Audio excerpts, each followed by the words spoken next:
I want to talk a little bit about reactive behaviour today and how the actual behaviour itself can be rewarding to your dog. So whenever your dog's reactive brain gets triggered, your dog goes into fight or flight mode.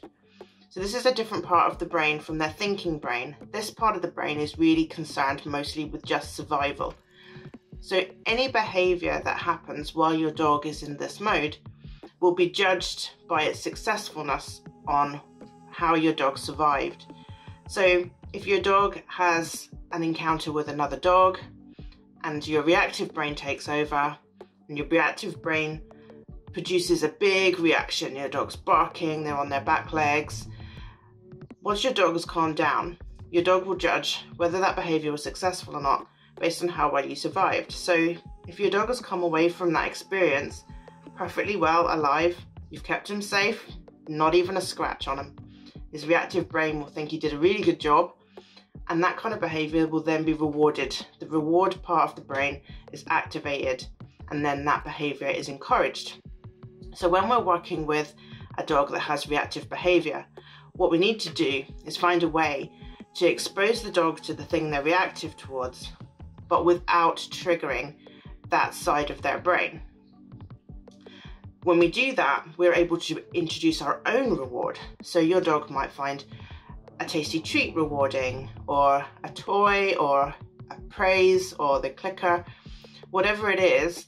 If we can keep the reactive brain switched off, keep them in their thinking brain, but expose them to their trigger and give them the reward ourselves, we've still triggered the reward part of their brain, but for a completely different behaviour. And this is the very beginnings of us trying to solve reactive dog behaviour. Of course, the old behaviour has been practiced many, many times. So let's imagine your dog has been reactive for 6 months. And you've took them for a walk every day, and every day they've been reactive just once.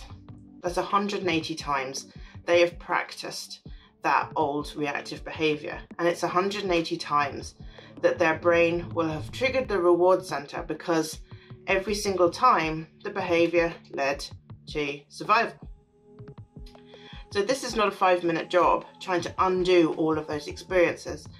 And when I think about reactive behaviour, I think about tackling reactive behaviour, I try to imagine a set of scales. And one set of the scales is all of the old behaviour that we don't want anymore.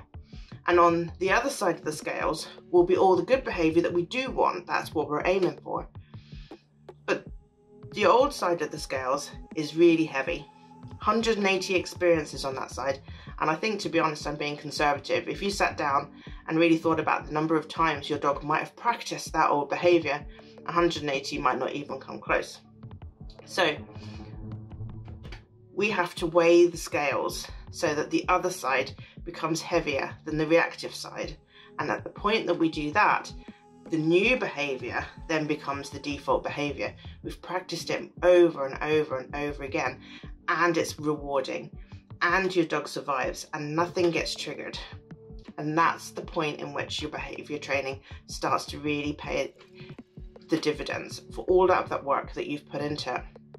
So this isn't a 5-minute job. Also, it's not quite as impossible as I sound.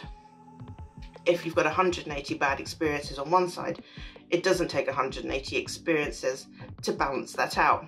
But it's just a little bit of an indication, really, of why this is not a 5-minute job, and why you need to keep practicing and keep practicing and keep practicing to make this new behaviour the default behaviour, and make it just a distant memory that your dog ever triggered his reactive brain and went into fight and flight mode whenever he was on a walk and saw a dog or whatever it was.